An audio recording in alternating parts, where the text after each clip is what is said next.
আসসালামু আলাইকুম, স্বাগত জানাচ্ছি আরটিভির মধ্যাহ্নের সংবাদে। আপনাদের সাথে আছি আমি পারভিন মিত্র। অর্থনীতিকে স্থিতিশীল ও বিনিয়োগ বান্ধব করার লক্ষ্যমাত্রা নিয়ে উপস্থাপন হলো 9,38,000 কোটি টাকার নতুন বাজেট। বিভিন্ন ব্যবসায়ী সংগঠন সহ বিকেএমইএ এই বাজেটকে ইতিবাচক হিসেবে স্বাগত জানিয়েছে। তবে 6,95,000 কোটি টাকার রাজস্ব আদায় বড় চ্যালেঞ্জ বলছেন ব্যবসায়ীরা। এদিকে বাজেটের তাৎক্ষণিক প্রতিক্রিয়ায় Centre for Policy Dialogue CPD বাজেটকে উচ্চাভিলাষী বাজেট মনে করে। ওয়ালেদ সিদ্দিকের রিপোর্ট। অর্থনীতি পুনরুদ্ধার, ব্যবসা বাণিজ্যের উন্নতি, দেশি বিদেশি বিনিয়োগের আকর্ষণ, কর্মসংস্থান সৃষ্টি এবং উৎপাদন ও সেবা খাতকে গতিশীল করার মাধ্যমে বাংলাদেশকে $1 ট্রিলিয়ন অর্থনীতি হিসেবে গড়ে তোলার অভিযাত্রার অংশ হিসাবে ঘোষণা করা হয় 2026-27 অর্থ বছরের এই বাজেট। সংসদে রেকর্ড 9,38,000 কোটি টাকার জাতীয় বাজেট ঘোষণা করেন নতুন সরকারের নতুন অর্থমন্ত্রী আমির খসরু মাহমুদ চৌধুরী। বাজেটে বেড়েছে আয় ব্যয়ের ঘাটতির পরিমাণ, বেড়েছে ঋণের লক্ষ্যমাত্রাও। খাদ্যশস্যের বাজার দর পর্যবেক্ষণে অনলাইন মনিটরিং ব্যবস্থা চালু হয়েছে। বাজেট নিয়ে তাৎক্ষণিক প্রতিক্রিয়ায় Centre for Policy Dialogue CPD জানিয়েছেন এটি একটি উচ্চবিলাসী বাজেট। বিশেষ করে রাজস্ব আদায়ের লক্ষ্যমাত্রা অর্জন এবং ব্যাংকিং খাত থেকে সরকারের উচ্চ ঋণ নেয়ার প্রবণতা বেসরকারি খাতে ঋণ প্রবাহ ও বিনিয়োগের জন্য বড় চ্যালেঞ্জ তৈরি করবে বলে জানান সিপিডির প্রধান নির্বাহী। লক্ষ্যমাত্রাগুলো যেটা প্রাক্কলন করা হয়েছে সেটার অনুমতিগুলো অর্থাৎ অ্যাজাম্পশনগুলো আরেকটু বাস্তবসম্মত হওয়া উচিত ছিল। কারণ এই লক্ষ্যমাত্রাগুলি যদি বাস্তবসম্মত না হয় তাহলে সেটা পূরণ করা যায় না, এবং যখনই লক্ষ্যমাত্রা পূরণ করা যায় না তখনই কিন্তু এই যে বাজেটের যে একটা শৃঙ্খলা, এই শৃঙ্খলাটা বিনষ্ট হয়ে যায়। এদিকে বিকেএমই এর নির্বাহী সভাপতি ফজলে শামীম এহসান বলেন, এই বাজেট ব্যবসায়ী বান্ধব। সুশাসন প্রতিষ্ঠা করার জন্য যা যা প্রয়োজন তার প্রায় সবকিছুই এই বাজেটে রাখা হয়েছে বলে জানান তিনি। আমার 28 বছরের জীবনে এটা অন্যতম শ্রেষ্ঠ বাজেট নিঃসন্দেহে। ব্যবসায়িক দৃষ্টিকোণ থেকে যদি আপনি বলেন যে এই বাজেটে ব্যবসায়ীদের জন্য যা যা করা দরকার এবং সবচেয়ে বড় কথা হলো সুশাসন প্রতিষ্ঠা করার জন্যে যা যা করা প্রয়োজন তার প্রায় সব কিছুই এই বাজেটে রাখা হয়েছে। তবে এনবিআর রাজস্ব আদায়ের লক্ষ্যমাত্রা কতটুকু পূরণ করতে পারবে তা নিয়ে সন্দিহান এই ব্যবসায়ী নেতা। এনবিআর যে নিচের লেভেলে যারা আছেন, যে অ্যাসিস্ট্যান্ট রেভিনিউ অফিসার বা ইন্সপেক্টর র্যাঙ্কে যারা আছেন, তারা এতটাই বেশি দুর্নীতিগ্রস্ত তারা সরকারের সকল সদিচ্ছা, সকল ভালো পদক্ষেপকে ওনারা একদম নষ্ট করে দেন। ওয়ালেদ সিদ্দিকী, আরটিভি, ঢাকা। দেশের ইতিহাসে সবচেয়ে বড় আকারের বাজেট ঘোষণার পর উন্নয়ন, অবকাঠামো, কর্মসংস্থান ও সামাজিক নিরাপত্তা খাতে বড় বরাদ্দের কথা বলা হলেও সাধারণ মানুষের মধ্যে দেখা যাচ্ছে মিশ্র প্রতিক্রিয়া। এখন প্রত্যাশা শুধু বড় অঙ্কের বাজেট ঘোষণা করলেই হবে না, এর সুফল যেন বাস্তবে পৌঁছে যায় সাধারণ মানুষের কাছে। শাকিলা করিমের প্রতিবেদন। বাজেটকে ঘিরে প্রতি বছরের মতো এবারও রয়েছে নানা আশা আকাঙ্ক্ষা। কেউ দেখছেন উন্নয়নের সম্ভাবনা, আবার কেউ চিন্তিত মূল্যস্ফীতি ও জীবনযাত্রার ব্যয় নিয়ে। সাধারণ মানুষের দাবি কাগজে কলমে নয়, বাজেটের প্রকৃত প্রভাব যেন দেখা যায় মাঠ পর্যায়ে। বরাদ্দের অর্থ যথাসময়ে ও সঠিক খাতে ব্যয় নিশ্চিত করার উপর জোর দিচ্ছেন তারা। বাজেটের দাম বাড়তেছে, এটা আমাদের জন্য খুবই খারাপ, কারণ আমাদের আয় বুঝিয়ে তো ব্যয় করতে হইব। আমাদের জন্য এটা খুবই বিপজ্জনক। সব ছাপিয়ে দ্রব্যমূল্যের লাগাম টানার তাগিদ ছিল সবার প্রথম চাওয়া। গভর্নমেন্টের কাছে আপনার রিকোয়েস্ট থাকবে যে অন্তত দ্রব্যমূল্য কমার ব্যাপারে যেন তারা বাজারে অন্তত যেন মনিটরিং এই জিনিসটা কাজটা যেন করে থাকে। এখন জিনিসপত্রের দাম এভাবে হু করে বাড়লে তো আসলে মানুষের জন্য কষ্ট হয়ে যায়। বাজেটে বলে ওটার দাম কম, সব কিছু দাবি কমে নাই। কিনবার গেলে সাধারণ মানুষ বুঝতে পারবে তখন সব মূল্যেরই দাম বৃদ্ধি। অন্যদিকে বাজেটে কালো টাকা সাদা করার সুযোগ নিয়ে প্রশ্ন তুলেছেন অর্থনীতিবিদ ও কর বিশেষজ্ঞরা। তাদের মতে এমন সুবিধা নিয়মিত করদাতাদের প্রতি এক ধরনের অবিচার। কালো টাকা সাদা করবার সুযোগ রাখি তাহলে আসলে যারা ন্যায্যভাবে আয় করে এবং তার বিপরীতে কর দেয় তারা আসলে খুব বেশি এখানে ইনসেন্টিভাইজড হয় না। এই ধরনের প্রভিশনকে আমরা বরাবরই সিপিডির পক্ষ থেকে বলে এসেছি যে আমরা এই ধরনের প্রভিশন কোনোভাবেই চাই না। এটা মূলত অনিয়ম ও দুর্নীতিকে একটা বৈধতা দেওয়ার মতো ব্যবস্থার। তবে সরকারের পক্ষ থেকে বলা হচ্ছে অর্থনীতিতে অপ্রদর্শিত অর্থকে মূলধারায় আনতে এবং বিনিয়োগ বাড়াতেই এ উদ্যোগ নেওয়া হয়েছে। একই সঙ্গে বাজেট বাস্তবায়নে স্বচ্ছতা ও জবাবদিহিতা নিশ্চিতের কথাও জানানো হয়েছে। বিভিন্ন অঞ্চলের মধ্যে অর্থনৈতিক, সামাজিক, অবকাঠামোগত বৈষম্য কমিয়ে সমতা ভিত্তিক সুষম উন্নয়নে বহুমুখী পরিকল্পনা বাস্তবায়ন করা হচ্ছে। সব মিলিয়ে বড় বাজেটকে স্বাগত জানালেও সাধারণ মানুষের মূল প্রত্যাশা একটাই, ঘোষণার চেয়ে বাস্তবায়নে গুরুত্ব। আর কালো টাকা সাদা করার সুযোগ নিয়ে বিতর্কের মধ্যেই এখন নজর থাকবে বাজেট কতটা কার্যকরভাবে বাস্তবায়ন করতে পারে সরকার। অর্থ বছরের সম্পূরক বাজেট। শাকিলা করিম, RTV, ঢাকা।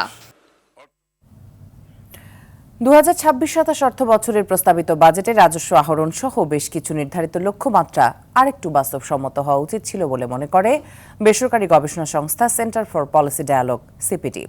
রাজধানীর একটি হোটেলে সিপিডি আয়োজিত বাজেট পর্যালোচনায় এমন মন্তব্য করেন সিপিডির নির্বাহী পরিচালক ফাহমিদা খাতুন। বলেন, বাজেটটি এমন একটি সময় হয়েছে যখন অর্থনীতি বিভিন্নভাবে চাপের মুখে রয়েছে। আগামী অর্থ বছরে মূল্যস্ফীতির লক্ষ্যমাত্রা পূরণে বাস্তবসম্মত মুদ্রানীতির পাশাপাশি জ্বালানি ও খাদ্য সরবরাহ ব্যবস্থার উন্নতি করতে হবে। বিনিয়োগ পরিস্থিতি, আর্থিক দুর্বলতা এবং জ্বালানি সংকট সহ বিভিন্ন সংকটের কারণে প্রবৃদ্ধির কাঙ্ক্ষিত লক্ষ্যমাত্রা অর্জন করা চ্যালেঞ্জিং হতে পারে বলে মনে করে সিপিডি। এজন্য বেসরকারি বিনিয়োগে গতিশীলতা আনা, শিল্পের উৎপাদন বাড়ানো এবং রপ্তানিতে গতিশীলতা আনতে হবে। মূল্যস্ফীতির ক্ষেত্রে যে লক্ষ্যমাত্রাটা এই অর্থ বছরে 2026 অর্থ বছরের সংশোধিত বাজেটে সেখানে 7% ধরা হয়েছে, কিন্তু আমরা জানি ইতিমধ্যেই যে মে পর্যন্ত গড় যে মূল্যস্ফীতি 12 মাসের যে মুভিং অ্যাভারেজ সেটার ভিত্তিতে হলে 8.6%। আর যদি পয়েন্ট টু পয়েন্ট মাসের পর মাস ভিত্তিতে দেখি সেখানে আমরা দেখি যে অলরেডি 9.4%, অর্থাৎ একটা ঊর্ধ্বমুখী প্রবণতা আছে। 2026-27 অর্থ বছরের প্রস্তাবিত বাজেটে মিশ্র প্রভাব পড়েছে নিত্যপণ্যের বাজারে। সরকার 60টি নিত্য প্রয়োজনীয় ও কৃষি পণ্যে উৎসে কর কমিয়ে 0.5% করার প্রস্তাব দিয়ে কিছুটা স্বস্তি দিয়েছে। তবে রাজস্ব আদায়ের লক্ষ্যমাত্রা পূরণে আমদানি নির্ভরভোগ্য পণ্য, বিলাসী সামগ্রী ও পরিবহন খাতে কর ও শুল্ক বাড়ায় কিছু পণ্যের দাম বাড়ার শঙ্কা রয়েছে। তবে কিছু কিছু পণ্যের দাম কমছে, আবার স্থিতিশীল থাকতে দেখা গেছে। এ নিয়ে ক্রেতা বিক্রেতাদের মাঝে দেখা গেছে মিশ্র প্রতিক্রিয়া।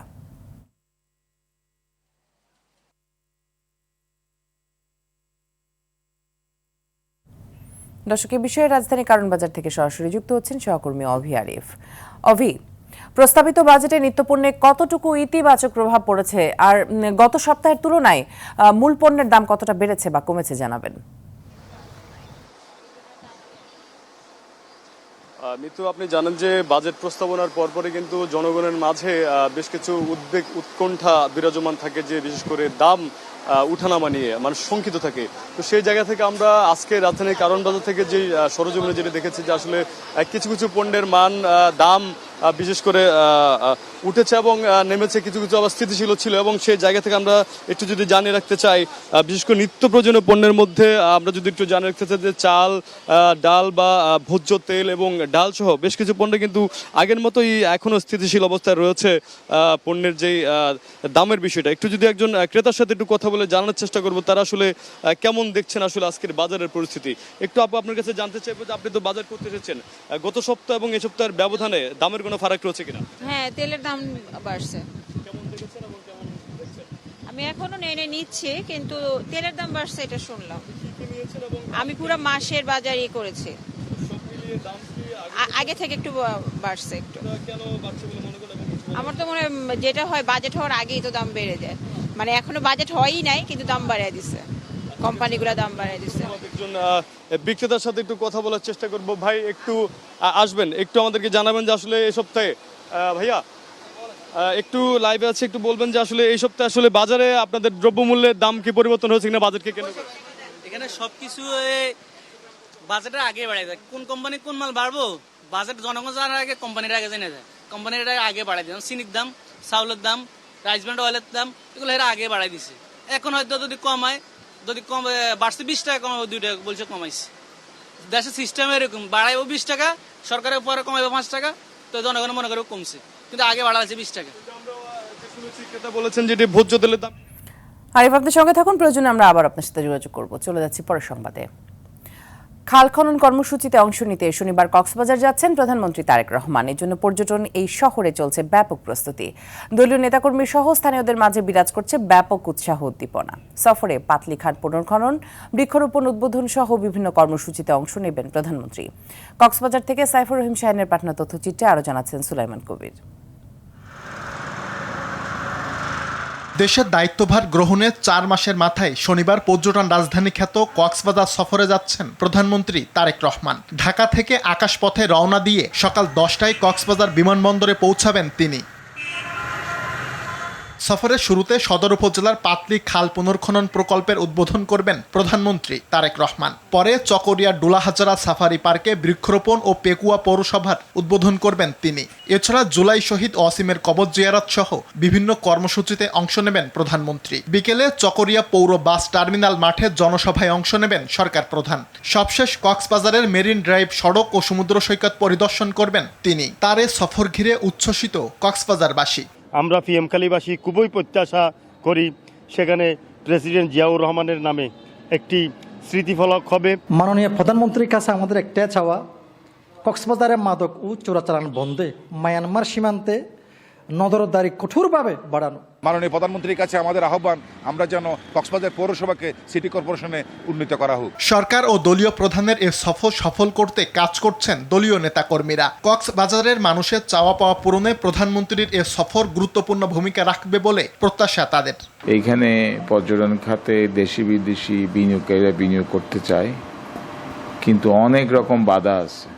সরকার যদি এই বাধাগুলো অপসারণ করে তাইলে এখানে দেশি বিদেশি অনেক বিনিয়োগ হবে পর্যটন খাতে। প্রধানমন্ত্রীর সফর ঘিরে নিরাপত্তা নিশ্চিত করার পাশাপাশি এরই মধ্যে সব ধরনের প্রস্তুতি সেরেছে জেলা প্রশাসন। মাননীয় প্রধানমন্ত্রীর সফরসূচির জন্য আমরা সংশ্লিষ্ট ডিপার্টমেন্টের পক্ষ থেকে সার্বিক প্রস্তুতি গ্রহণ করা হয়েছে। সফরটাকে নিরাপত্তামূলক এবং সফল করার লক্ষ্যে যে কোঅর্ডিনেশন সেগুলো আমরা করেছি। একদিনের সফর শেষ করে শনিবার রাতেই ঢাকা ফিরবেন প্রধানমন্ত্রী তারেক রহমান। সুলাইমান কবির, RTV। দর্শক, এই বিষয়ে আরো জানাতে কক্সবাজার থেকে সরাসরি যোগ দিচ্ছেন সহকর্মী সাইফুর রহিম শাহিন। শাহিন, প্রধানমন্ত্রীর সফর ঘিরে পর্যটন নগরীর প্রস্তুতির বিষয়ে জানাবেন।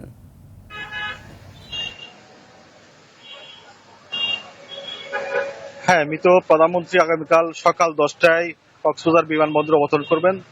এরপর থেকে প্রধানমন্ত্রীর কর্মব্যস্ততা শুরু হবে। সারাদিন ব্যাপী তার কর্মসূচি রয়েছে। ইতিমধ্যে কক্সবাজার জেলা প্রশাসন, জেলা পুলিশ সহ আইন শৃঙ্খলা বাহিনী ব্যাপক প্রস্তুতি সম্পন্ন করেছে এবং জেলা বিএনপি ও অঙ্গ সংগঠনের নেতাকর্মীরা তাদের প্রস্তুতি সম্পন্ন করেছে। চকরিয়ায় যে জনসভা করবেন সেই সমাবেশস্থল তারা প্রস্তুত রেখেছেন এবং যে স্মৃতিবিজড়িত শহীদ প্রেসিডেন্ট জিয়াউর রহমানের স্মৃতিবিজড়িত পাতলিকাল যে তিনি কাল উদ্বোধন করবেন সেই স্থলটাও প্রস্তুত করা হয়েছে। আগামীকাল সকাল 11:30টার দিকে এই পাতলিকাল পিএমখালী সদরের পিএমখালী পাতলিকাল পুনর্খনন উদ্বোধন করবেন প্রধানমন্ত্রী তারেক রহমান। এর আগে 1989 সালের 4 ডিসেম্বর এই স্মৃতিবিজড়িত খালটি খনন করেছিলেন শহীদ প্রেসিডেন্ট জিয়াউর রহমান। সেই খালটি তার পুত্র প্রধানমন্ত্রী হয়ে সরকারে আসার পর আগামীকাল খনন কর্মসূচি উদ্বোধন করবেন। এছাড়া ধন্যবাদ শাহিন আপনাকে আমাদের সাথে যুক্ত হওয়ার জন্য। সরকারিভাবে 58 দিনের নিষেধাজ্ঞা শেষ হওয়ার পর মধ্যরাত থেকে হাতিয়ার 20টি ঘাটের প্রায় 1 লাখ জেলে গভীর সমুদ্রে মাছ শিকারে ব্যস্ত সময় পার করছে। নোয়াখালীর হাতিয়া থেকে সরাসরি যুক্ত হচ্ছেন সহকর্মী ইসমাইল হোসেন কিরণ। কিরণ, মাছ ধরা কি শুরু হয়েছে কিনা এবং জেলেদের প্রস্তুতি কেমন দেখছেন? জি ধন্যবাদ মিতু, আপনি যেমনটি বলেছিলেন যে 58 দিনের যে নিষেধাজ্ঞা ছিল গভীর সমুদ্রে মাছ ধরার উপরে তার সময়সীমা শেষ হয়েছে গতকাল রাত 12টার পর থেকে। অর্থাৎ গতকাল রাত 12টার পর থেকে হাতিয়ার 20টি ঘাটের প্রায় লক্ষাধিক জেলে ব্যস্ত সময় পার করছে গভীর সমুদ্রে মাছ শিকারের উপরে। আপনি জানেন যে হাতিয়া একটি বিচ্ছিন্ন দ্বীপ, এখানে 11টি ইউনিয়ন, একটি পৌরসভায় 7.5 লাখ লোকের বসবাস। এখানে প্রায় 2 লাখ লোক আছেন যারা মাছের ব্যবসার সাথে জড়িত, মাছ ধরার সাথে জড়িত। আমি বিভিন্ন ঘাটে গিয়েছি সকাল থেকে। আপনারা জানেন যে গভীর সমুদ্রে যাওয়ার পরে 12 ঘন্টা পরে এইসব ফিশিং ট্রলার ঘাটে ফিরে আসে। তবে কালকে রাতে এবং সকালবেলা যেসব ট্রলার গভীর সমুদ্রে মাছ ধরা ব্যস্ত সময় পার করছে তারা এখনো ঘাটে ফিরে আসেননি।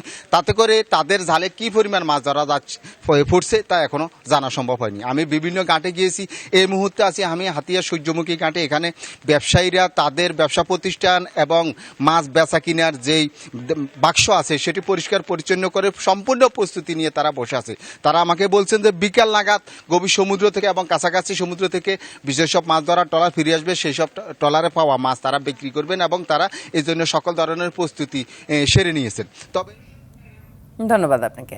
দর্শক, মধ্যাহ্নের সংবাদ এ পর্যন্তই। দুপুরের সংবাদ 2:45। দেখার আমন্ত্রণ রইল। ধন্যবাদ সবাইকে।